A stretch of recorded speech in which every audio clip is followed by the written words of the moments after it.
या बिटकॉइंस। तो मैंने पढ़ा काफ़ी उसके बारे में। I saw the video series on YouTube और थोड़ा इट्स अ ऊंचा। Very very interesting concept.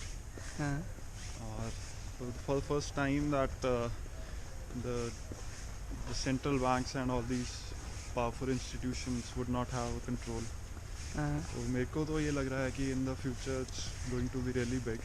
Hmm. And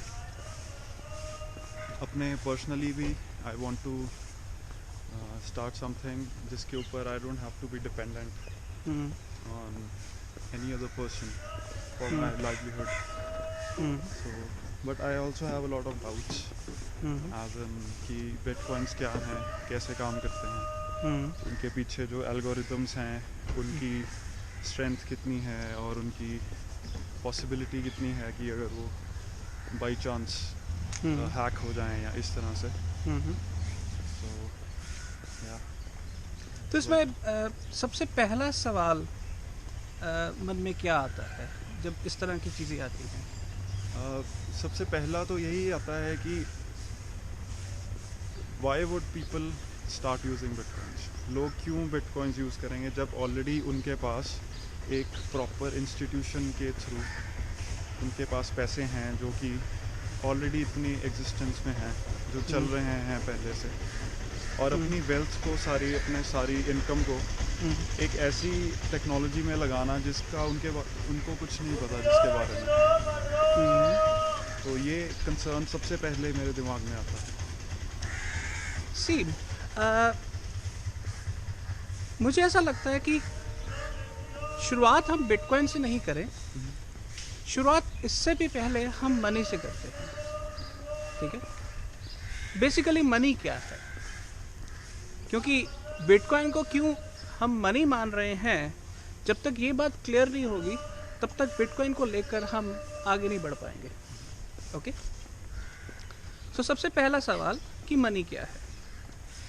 देखो, अगर हम बहुत सिंपल तरीके से कहें, हर इंसान कुछ काम करता है, कुछ क्रेडिट क्रिएट करता है, जीने के लिए कुछ खर्चा करता है, यानी कि डेबिट भी क्रिएट करता है, और उसकी सारी ज़िंदगी इस क्रेडिट और डेबिट का ही बैलेंस बिठाने में बीतती है। पर एक इंसान का खुद से गुजारा नहीं है, उसको अपने आसपास लोग चाहिए। कुछ वो बना सकता है, कुछ लोग बना सकते हैं। तो जो एक्सचेंज होता है, उस एक्सचेंज के अंदर ही दुनिया बनती है।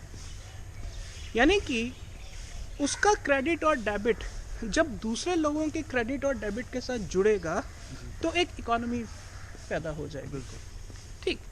अब सवाल यह है कि अगर आज एक के पास कोई सर्विस ऑफर करने को है, तो हो सकता है कि इमीडिएटली सामने वाले बंदे के पास उसके इक्विवेलेंट यूटिलिटी देने को ना हो जी। तो कहीं ना कहीं वो प्रॉमिस करेगा कि मैं तुम्हें एक दिन बाद, एक हफ्ते बाद, या एक महीने बाद, या एक ड्यूरेशन के बाद तो तुम्हें पे बैक कर दूंगा। ठीक। इसका मतलब ये है कि वो जो क्रेडिट है, वो जो उसका प्रॉमिस है, वो मार्केट में सर्कुलेट हो रहा है। ठीक है, क्योंकि करेंसी की डेफिनेशन भी क्रेडिट से आई है, करंट फ्लो, मतलब उसमें विश्वास और फ्लो दोनों ही शामिल हैं। इसका मतलब क्या है कि मनी की शुरुआत क्रेडिट इंस्ट्रूमेंट से हुई है। आज आप करेंसी नोट के ऊपर अगर ध्यान से देखें तो क्या लिखा होता है? I promise to pay the bearer sum of 100 rupees. Promise, it's a promissory note, क्योंकि मनी के पीछे सबसे बड़ी चीज होती है प्रॉमिस, और प्रॉमिस हमेशा दो लोगों के बीच में होता है, और जिसको कम्युनिटी स्टैंडर्डाइज करती है, जस्टिफाई करती है। इसका मतलब ये है कि जब हम क्रेडिट इंस्ट्रूमेंट्स, डेबिट इंस्ट्रूमेंट्स का एक साझा सिस्टम बिल्ड करते हैं, यानी कि एक साझा बही खाता बिल्ड करते हैं, तो उसके अंदर से मनी की नोशन पैदा होती है। अब अगर मनी की नोशन पैदा होती है तो उस बही खाते का मैनेजर भी कोई चाहिए। तो बही खाते का मैनेजर हजारों साल पहले कोई ट्राइबल लीडर हुआ करता था, या कोई रिलीजियस गॉड हेड हुआ करता था, फिर राजा होने शुरू हुए, राजा से नेशन स्टेट होने शुरू हुए, सेंट्रल बैंक्स आ गए, करते करते मूल बात तो एक ही है ना कि हमने एक साझे बही खाते का मैनेजमेंट करना है ताकि लोग आपस में एक्सचेंज कर सके जो उन्होंने एक दूसरे को प्रॉमिस किया है। सो जो बीच का इंटरमीडियरी है उसका काम तो सिर्फ इस प्रॉमिस की ग्रामर को स्टेबलाइज करना है। Got it? हाँ जी। अब सवाल ये है कि अगर ये वाकई इतना सिंपल सच है तो उसके बावजूद ऐसा क्यों हुआ कि दुनिया के अंदर मेरी करेंसी डॉलर, तुम्हारी करेंसी रुपी, मेरी करेंसी युआन, तुम्हारी करेंसी येन, मेरी करेंसी यूरो, तुम्हारी करेंसी कुछ और। इसका मतलब है कि हमने पैसे के, मनी के इस फंडामेंटल ट्रूथ को क्यों बाईपास करके अलग अलग बही खाते बना लिए।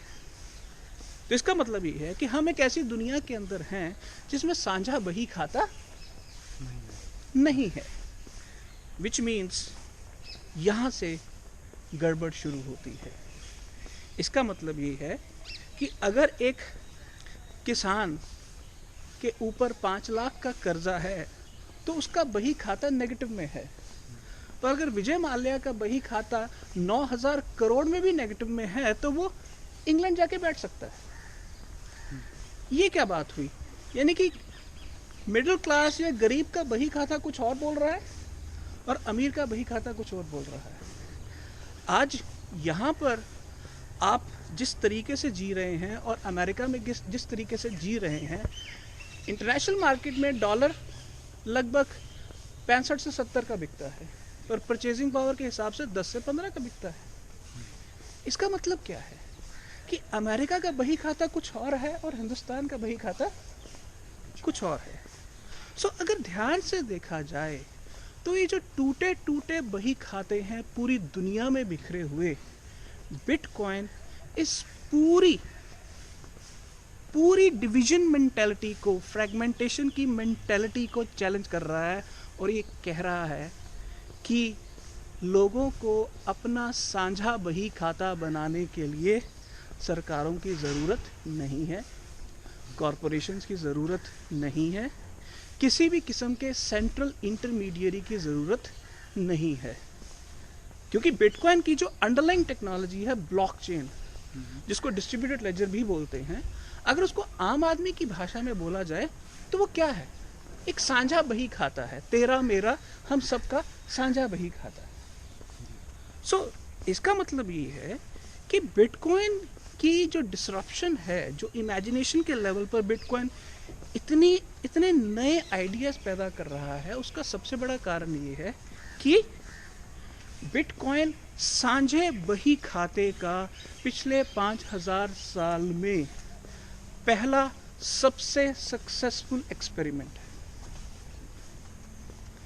अब क्योंकि ये सबसे पहला सक्सेसफुल एक्सपेरिमेंट है, इसका मतलब ये नहीं है कि ये 100% सक्सेसफुल एक्सपेरिमेंट है। हम यहाँ पर ये बात कर रहे हैं कि अगर साझा बही खाता हम सबको चाहिए तो बिटकॉइन उसके अंदर शुरुआत है और ये हमको डिसाइड करना है कि हम साझे बही खाते का, पीपल्स लेजर का कॉन्सेप्ट एक्सेप्ट करना चाहते हैं कि नहीं, ताकि कल को आप हिंदुस्तानी हो के पाकिस्तानी से ना लड़ रहे हो, आप अमेरिकी हो के यूरोपियन के साथ ना लड़ रहे हो, आप चाइनीज़ हो के जापानीज़ के साथ ना लड़ रहे हो, सिर्फ इसलिए कि उनके देशों ने आपस में करेंसी वॉर करने का फैसला कर लिया।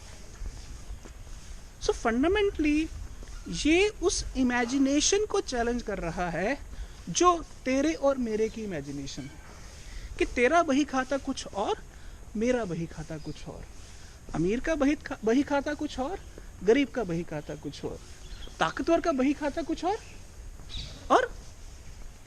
कमजोर का बही खाता कुछ और।